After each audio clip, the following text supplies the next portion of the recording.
everyone, welcome to the Spurs news. Alright, let's spur our way to glory and start with the discussion point here.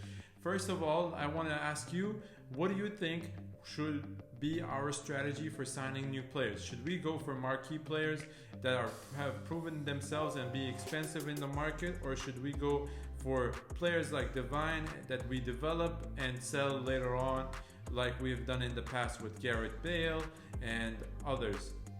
And Dimitar Berbatov, for example, we got him on a cheap and just sold him to Man United.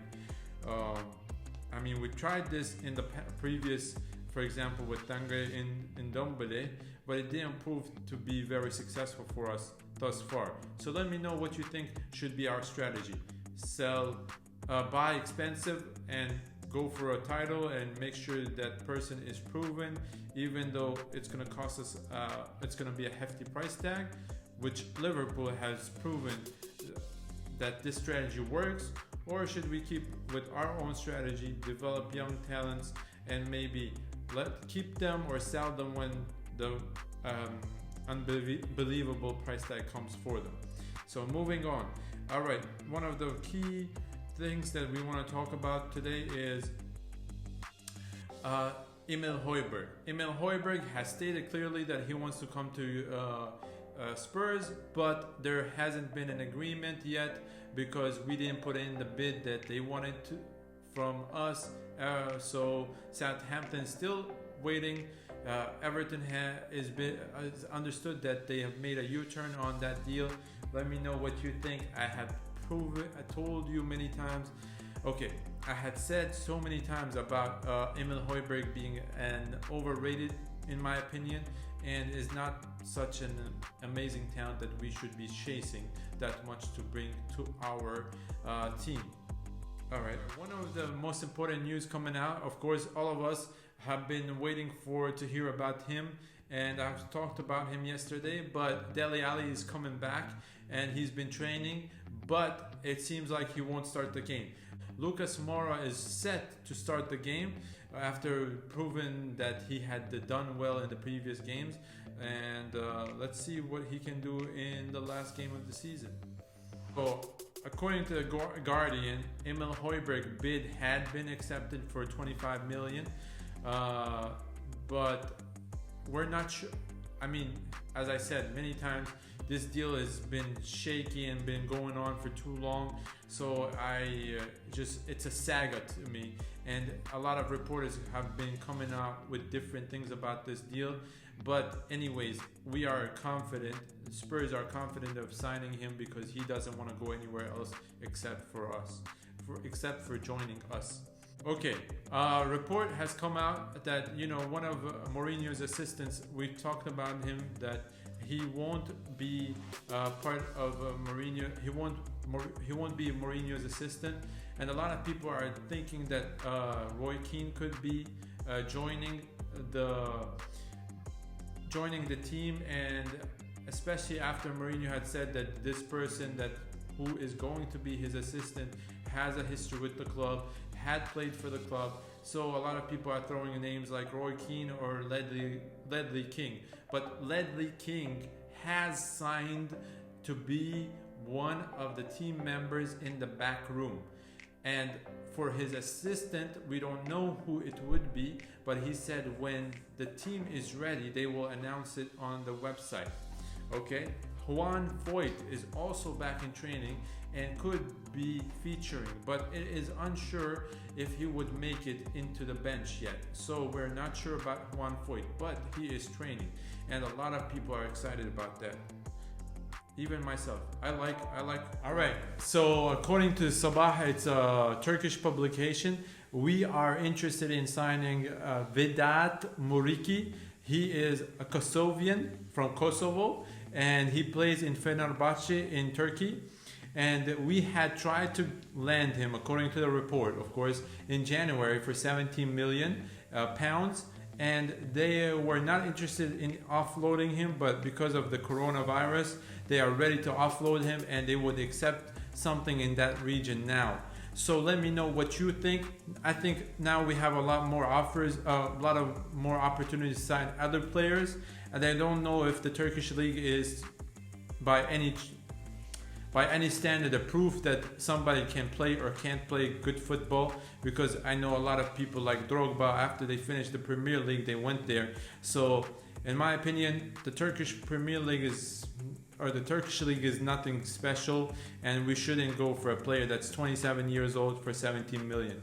I think it would be a mistake, and I don't think that Vedat Marquee would add anything of great value. I would be looking at other options that we've talked about on this channel previously, and that could be a potential value added to the team. Okay, very important news is, Eric Dyer is back in the team because that ban is over. And who's excited to see him in the back line? Not me. I would like Alderweireld to continue his collaboration or to work with Davinson in the back. And I know that might not be Mourinho's plan for the future, but I think Alderweireld is a solid rock, and we should maintain him as the key member of the team. I would call him the spine of the team. Let me know what you think. Charlie Nicholas has spoken about Spurs, saying that we didn't deserve to win in the last 3 games, even though we did. He's saying that the performance was below par. He was not expecting us to win because the way we play, blah, blah, blah, blah, blah. Let me tell you something, Nicholas. We won, and that's what matters in football. It doesn't matter what you think. At the end of the day, I think we're going to beat Arsenal and beat other teams if we play the same way we did and we controlled the tempo. It doesn't matter how much possession we have. We did have possession for most of the games, for example, namely against Bournemouth, and we still got nothing except for a point. That doesn't help us, right? So as long as we can win, I don't care how it happens, right? Of course, I'm not talking about cheating. I know, Nicholas, you're trying to play me. Jermaine Janus has spoken, and he has said that this is an important transfer market for us. What do you think? I think it's very important, but he is suggesting that we have to reinforce in certain areas and not try to go random and just look for good buys. I think he is right. I think the most important positions that we have to improve on are the left back, which he talks about as well, and I also talk about the defensive midfielder.